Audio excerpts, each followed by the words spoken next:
uuwi na ako bukas, guys. Natapos na ang 21 days. Anyway, sige na. Baka maiyak pa tayo dito.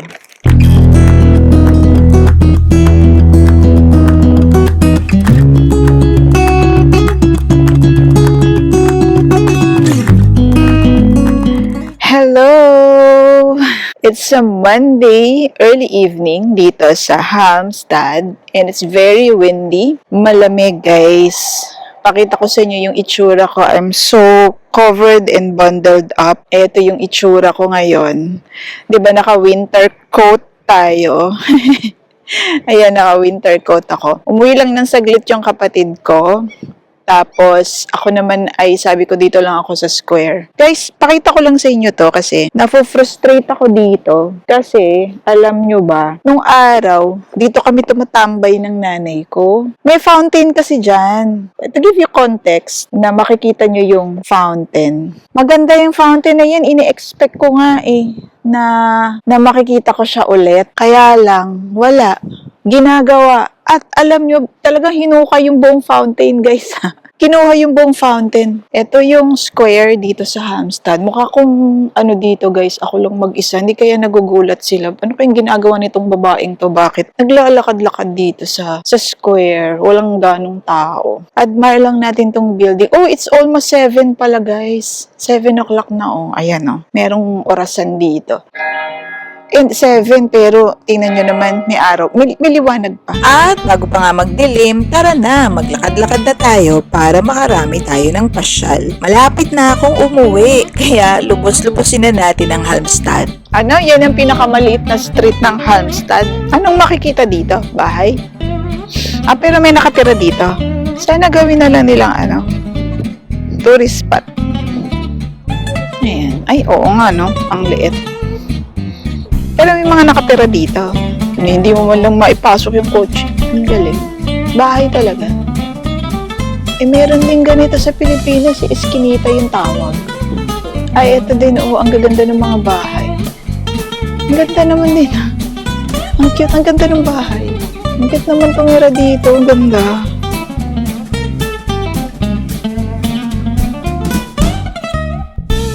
Ito ang liliit ng bahay. Ang ganda. Single lang siya. Walang second floor. Ang ganda nito. Ganda. Ito, ganda na itong bahay na to. May garden pa siya. Good morning. Nandito lang ako, guys, sa parang sa isang street dito. And naulan kasi. Ambon lang naman. Maambon lang pero malamig talaga, guys. Anyway, guys, ayan. Pakita ko lang sa inyo. Dito, bumili ako ng Pandora. Yan o. Yan. Bilihan ng Pandora yan, guys. And mamaya pakita ko sa inyo yung nabili kong Pandora. Nasa loob na kasi ng bag. Ang ganda. Eiffel Tower, guys. Eiffel Tower na binili ko sa Sweden. Ang mahal kasi, di ba tiningnan ko yan sa Paris? Yung papunta sa Louvre Museum. Grabe, ang mahal. Ang mahal talaga ng Pandora doon. 95 euros. Samantalang dito, parang lalabas lang, parang nasa 65 euros lang siya. And naka-sale pa itong Pandora. Kapag bumili ka ng dalawa, magkakaroon ka ng 20% discount. Dapat 4,500 pesos yung conversion ng Pandora. Dahil nga discounted, may 20% discount. Lalabas, guys, na yung Pandora ay 3,300 na lang. O, di ba ang mura? Eiffel Tower yun, guys. So anyway, hintayin lang natin dito, guys, yung kapatid ko. Bakit kasi nga umuulan? Malamig na nga, tas umuulan pa. Tapos yan, guys, yan yung department store. Olens, Hem Shop. Yung K yata nila is pronounced as SH. Hem Shop, ganyan. Apotek, ganyan. Yan, Diyan kami bumibili. Puntahan lang natin, guys, itong flea market. Nung isang araw ko po ito nakita Yung flea market na yan, bago kami pumunta ng Paris. Mga jacket, mga trench coat. O, diba? Galing. Flea market. Ay, 125. One second for 300. Galing naman. May mga kaya lang. Flea market ito, guys. So, ibig sabihin, parang ukay-ukay. Ay, may pambata. Kaya lang nakakahiya naman. Bibigyan na. Huwag yung pamigay ko if ever ako lang bibili. para sa akin. Balik na nga ako. Ayun na yung 3. Ayun na yung bus namin, guys. Number 3. Ayun na yung number 3, guys. Pero nakakatuwa yung mga binibenta doon. Okay na yun sa akin. Guys, pakita ko lang sa inyo yung pinakamaliit daw na IKEA dito sa Sweden. Ayan. Ay, baka may sasakyan. Ayan. Actually, ano to? Parang office lang. Tapos may showroom lang pala, showroom. Tapos, nag-order lang online. Okay, let's go. Mag-shopping kami, guys. Ito yung mall nyo. Anong pangalan ng mall? Halarna. Uso pa rin ang newspaper. May Paris. Tsaka Rome. Diba? Pareho nating napuntahan. Ayan, guys. Ganda naman pala nung kanilang mall. Pero walang tao. Wednesday morning. Ito, ganda sana dito yung mga pang-kitchen. Ito, pang-kitchen supplies. Kaya lang, hindi ka naman mauuwi yan. Ayun, H&M. Baka may pang-bata. Ayun, ang ganda. Uso yun sa Pilipinas. Tsaka yun na yung sinasabi ko sa yung jorts. Yung shorts na maong. Ito, mga 118 lumen eh. Tingin tayo. Ito 39 lang. 39.50. Ang mura naman. Lip color. Metallic. Made in Finland. Luminizer. Anti-stretch marks. 139. Princess dress. Yung mga dress na magaganda. Kung ano yung ginagaya niya. Ang ganda. Ganyan. Ito 3,499. Ano to? Face and nails. Sige, lalabas na kami. Nasa H&M tayo, guys. Tingnan natin kung may mabili tayo dito. Yung mga damit dito sa H&M parang pareho lang sa Pilipinas eh. 199. Ganda to. Saan kaya yung mga pang-kids? Yung 342. Ay, pambata! Ayan, ganun din. Anong 342? Buy 3 for the price of 2. Ito pang bata. Pati ba naman dito sa Sweden? Ano tayo? H&M. Ano ko lang. Ay, ang ganda nito. Wait. Kasama ba to? Ganda eh. Ganda. Di ba yung mga gusto niya? Gusto ni LA to. Dito tayo sa buy 3 for 2. Buy 3 price of 2. Parang Pilipinas lang din. Parang meron na sa Pilipinas nito. Parang may ganyan sa Pilipinas. Yung binili kong damit, parang ganyan. Binilan ko siya ng Elsa na damit sa H&M. Parang ganyan. Ito din eh. Nakalibot na ba tayo? Libutin natin. Ito grocery. Mag-grocery tayo. Mag-grocery daw. Kaya lang, baka bawal ang camera. Papakita ko na lang muna sa inyo. Hindi ko na kayo sasama sa loob. Kasi, dito lang, titingnan ko lang to. Coop.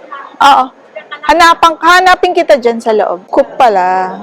Sige, mag-start na tayo mag-grocery. Baka hindi ko na kayo masama, guys. Nakakahiya, baka mamaya bawal pala mag-video sa loob ng grocery.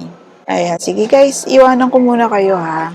Mag-grocery na kami ng mga pampasalubong, ganyan. Kakatapos lang namin mag-grocery dun sa Coop. Konti lang yung pinamili namin kasi nga mga chocolate lang. Mura daw kasi yung chocolate dito sa Coop. May mga parang 4 plus 1, yung mga ganun 2 for ganitong presyo, yung mga ganun 2 for 25, 2 for 50, yung mga ganun ba? Ito na kayo sinama kanina kasi nga, baka mamaya bawal. Ayokong yung nasa ibang bansa, tas tsaka ka isasaway.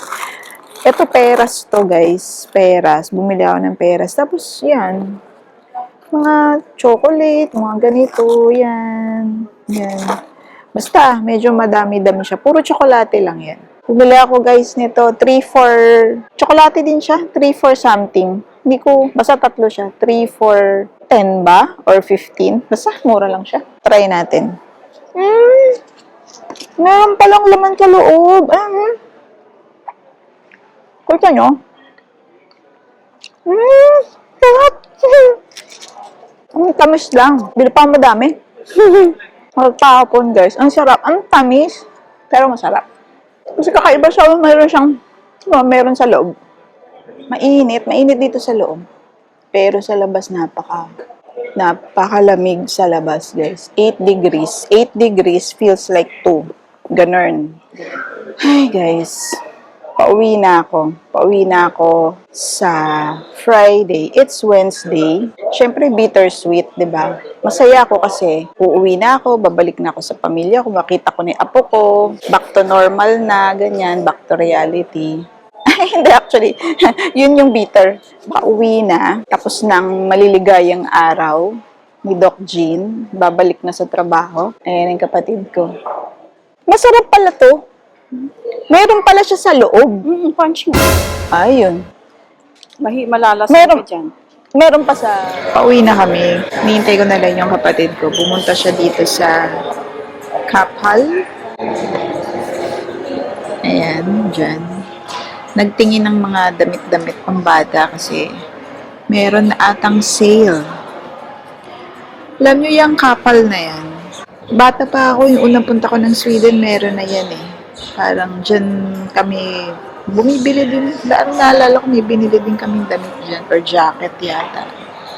Ang tagal na niya. Diba? From 40 years ago, buhay pa yung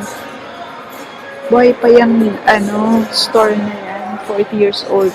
More than 40 years na yan. Actually, trivia guys. Fun fact, yung H&M, dito yun nag-originate sa Sweden. Hennes & Mauritz, yung unang tawag sa kanya. Nakapasok pa ako doon. Yung sa Hennes & Mauritz na yan, na store, nung unang punta ko sa Sweden. Hennes & Mauritz or H&M ay Swedish brand. Ganun siya. Parang IKEA, ganun. Swedish. Ganda ng bahay. Yellow brick house. Ganda.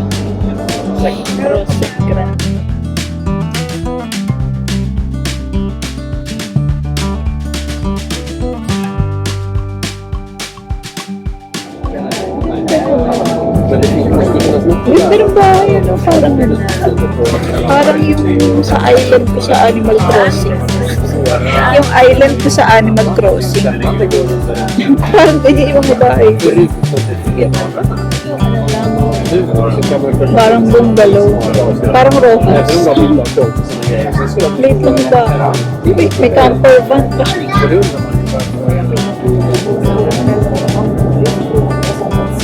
Ang ganda nitong bahay niyo. Oh, ang ganda naman ng bahay niyo.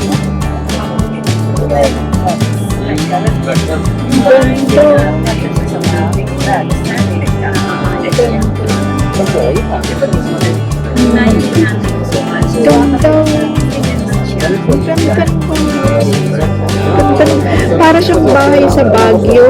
Ganyan din mga bahay sa Cap Janhay. Ganda yellow. Gandang bahay.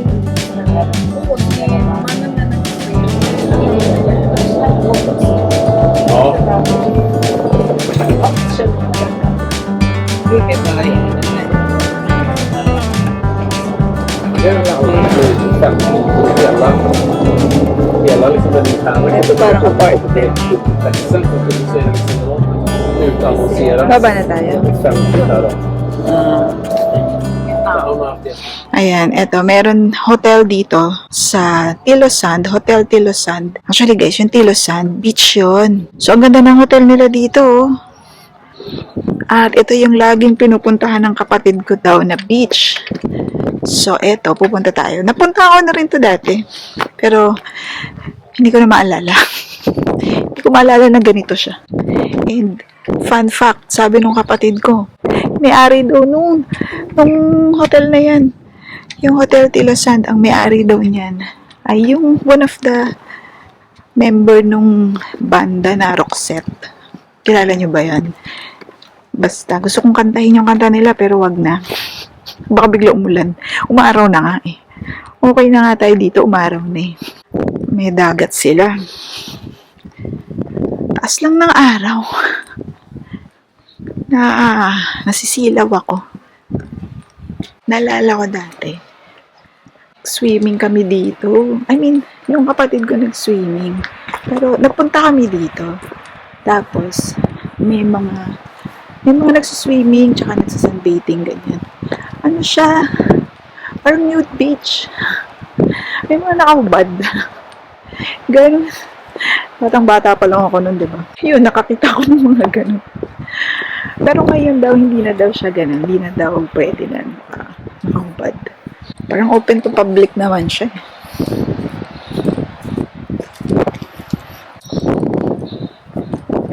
O, diba? From feel good to feel best. Hotel Tilosand. Okay. Ay, ang ganda naman ng ano. Parang ang pino ng buhangin. Hindi nga lang white sand, pero parang ang pino. Hanggang ko kita.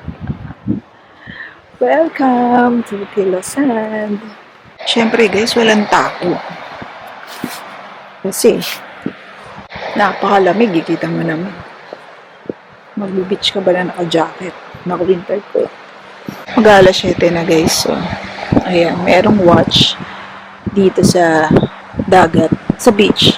Tsaka, ayun o, parang merong, ano tawag doon? Lifeguard. Ayun o. Maganda sana kung ramdam natin yung sand, diba? Uy, bawal daw dito, mga pets. Look. Alam mo, parang flat yung beach nila. I mean, tama. Parang flat siya. Ganda rin eh, no? Tsaka ang laki. Tingnan nyo ah. Dun sa side. Tapos eto. Tapos ayan. Meron naman dong ano, parang lifeguard. Ayun oh. Tapos ayan. Tapos ayan na yung beach. O, diba? Kahit saan ako magpunta, may dagat. Ay, may island. Anong island yun? Ba't may island dun? Ah, wala nakatira? Meron. Ah, puro ibon lang. Walang tao. Pero hindi residential. Hindi city or town. Ay, low tide siguro. Dito, brown. Low tide talaga kasi merong ano, gano'n sa, ano yan, sa ilalim ng dagat.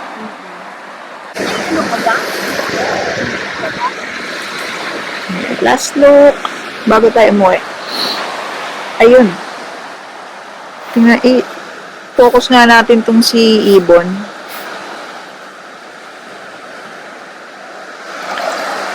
Lumalayo siya sa akin. Uy, bumalik ka rito. Ang laki niya.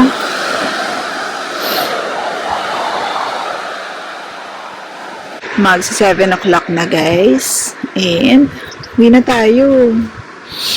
Balik na tayo dun sa house kasi mag-iimpake pa ako. One last look na dito sa dagat ng Halmstad na ang pangalan ay Tilosand na mayroong hotel Tilosand na pagmamayari ng band member ng Roxette. Sige, tara na. Balik na tayo. Binabas lang to guys ha, parang mga 15 to 20 minute bus ride lang from dun sa bahay ng kapatid ko. And beach talaga nila to, naliligo talaga sila dito. Pag summer daw, syempre pag mainit. Ngayon, malamig. Pag summer siguro, perfect to. Ganda ng hotel, ang laki ng hotel. Ganda. Tsaka, yun nga, yung buhangin niya pino, parang Boracay. Pero, hindi siya maputi. Ano siya, parang brown. Pero pino siya. Hindi siya mabato. Pino siya. Ay. Malapit na ako umuwi. Wednesday ngayon. Friday, uuwi na ako. Balik to reality na tayo. Okay lang naman din. Siyempre, kailangan nating magtrabaho, work. Para meron tayong pantustos, panggastos sa mga biyahe-biyahe natin. So, meron pa akong isang araw para baka sakaling may mapuntahan pa tayo. Grabe guys, nature na nature dito. Tingnan nyo nga. Oh, ha? Kung nature lover kayo, why not? Dito na kayo pumunta. Kung nature lover, woods talaga guys. Into the woods, ang peg dito. Diba? Into the woods. Pero nandun yung bus stop. Uy, ayan na yata. Teka, guys, ayan na ba? Ayan, number 3.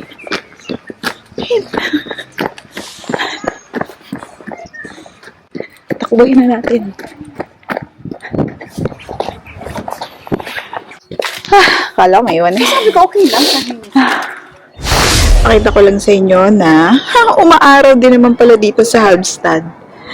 Ang taas ng araw ngayon. Ayan, nandito pa rin tayo sa square, sa bus stop actually. Ayan yung bus stop. Meron palang araw. Ayan, tuloy na initan ako. Ang init ng suot ko. Oh, diba? Hindi ko makita yung sarili ko. May pupuntahan kami guys sa Galbariet daw. Yung parang bundok siya na maliit. May castle kasi doon. Nandito kami sa bundok. Literal na bundok. Inakyat namin. Kasi nga, di ba sabi ko sa inyo, gusto kong makita ulit yung castle na nakita ko nung bata pa ako. Dito yon, Galbariet daw ang pangalan. So ayan, nakikita nyo, literal na forest ito. Literal na bundok. Ayan, syempre, ano pa eh, winter time pa eh, kaya April na nga pala ngayon, hindi na dapat winter. Wala pang dahon, yung mga puno-puno. Ito, binibida ng kapatid ko to kanina pa eh. Yung hospital daw yan. Yan, yung red building na yan, red brick building. Malamig guys, pero may araw kasi. Sikat na sikat yung araw, tirik na tirik yung araw. Kaya parang okay siya. Kala ko nga hindi na kami pupunta dito eh. Kasi nga, kanina parang high blood yung kapatid ko. Dumaan muna kami sa clinic. Pakita ko lang. Hindi pwedeng hindi kasi pakita pag maganda eh. I-zoom ko ha. Ayan. Dahil nga medyo mataas tong lugar namin, medyo may pagkabundok siya. Ayan, kita yung dagat, kita yung building, may building na malaki. May mga building din pala dito sa Halmstad na malalaki. Medyo marami ng tao banda doon. Siguro talagang puntahan nila to. Yung pag gusto mo mag-relax, ganyan. Ang mali lang namin, hindi kami nagbaong tubig. Ayan, may babasahin dito guys, basahin nga natin. Malaman ko lang kung ano itong mga to.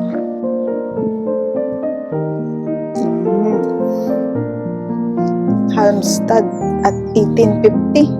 1850 pala, walang English. Walang subtitle. Ano ba yan? Ayan na. Ayan na yung castle. May nakatira ba dyan sa castle na yan? Kita nyo ba?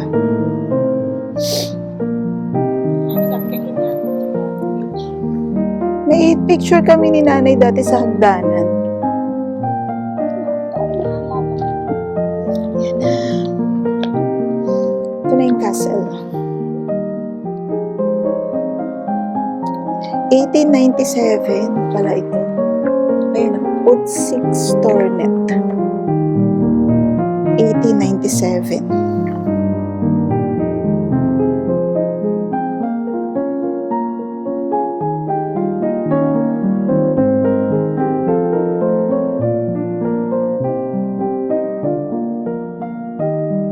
Para siyang tore. Oo, yun nga, tawag niya. Bukas na to. Para makikita lang yung mga. Kasi Ganda. Ganda niya. Puso, sabi niya. 1, 2, 3. Ayun. Alam ko. Ala, bakit nila binuksan yung pinto? Kita niyo yun? Binuksan nila yung pinto. Pwede palang pumasok. Ba't hindi kami pumasok? Anyway, ito uwian na talaga. Uuwi na ako bukas, guys. Natapos na ang 21 days. Uwian na. Anyway, sige na. Baka maiyak pa tayo dito. Uy, umihi yung doggy. Nagwiwi yung doggy. Ay, may mga bahay pala dito. Oh. May mga bahay. Andiyan yan, bahay. Dati kong dentista. Oo, may mga bahay pala. Nakakatakot naman itong nasa gubat sila. Uwian na. Baba na tayo. Ito yung windmill na Oo, tamo din. wala nang ano. Na, kasi nilalagay. Yung windmill. Dati kompleto pa yan na pinreserve. Yung ang bubong hang pa. Ganyan kalit ang bahay. Ayan, pababa na tayo. At mas malapit to eh. Itong stairs na to. Kasi iikot pa tayo. Ayoko na umikot, guys. At alam nyo, magre-repack ako. Kasi 'di ba 25 kilos lang yung allowance ko pag pauwi. Yun, kanina, yung malaking maleta. 25 kilos na. Ganda ng mga bahay dito, guys. Kung bahay to, ha. Ayan, oh. Gustong-gusto ko talaga yung mga bahay na ganyan. Yung pa-triangle yung bubong. Ay, may playground, guys. Ito, mga bahay na siguro to. Kabahayan na. Ang ganda. Uy, ang ganda nitong bahay na to, guys. Teka, pakita ko sa inyo. Tiyan. Tapos nandiyan pala yung may-ari. Ayan, oh. Yan, oh. Kita nyo ba? Yan, oh, yung may white na gable ba yan? Teka nga, nakakahiya. Itong wala sa Pilipinas eh. Yung yung tawag doon. Playground. Public playground. Ito, to? Mga apartment ito. Talagang papakita ko. Kahit bahay pa niya yan. Joke. Ganda kasi. 'Di ba? Yung mga ma-wish mo na, uy, sana ganyan yung bahay ko. Parang ganun. Ang ganda naman ito. Uy, teka, baka mamaya daanan ng, yan, sabi ko na, daanan ng bicycle. Ganda naman ng mga building na to. Apartment. Ito mga bago. Bagong apartment.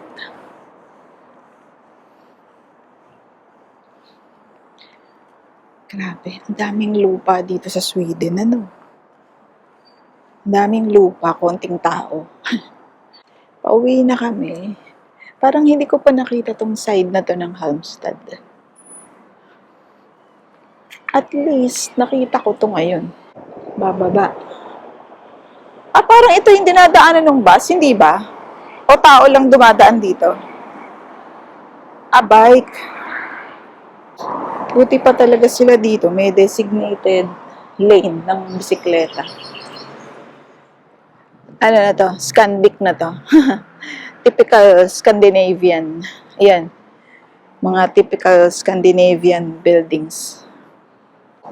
Ayan guys. So, ayan o. Malapit na nga tayo kasi. Ayan na yung, diba yung Baptist Church na tinutukoy ng kapatid ko dati. Yung parang pabilog, yung parang may dome. Tapos ito mga to, syempre, mga apartment. Yan.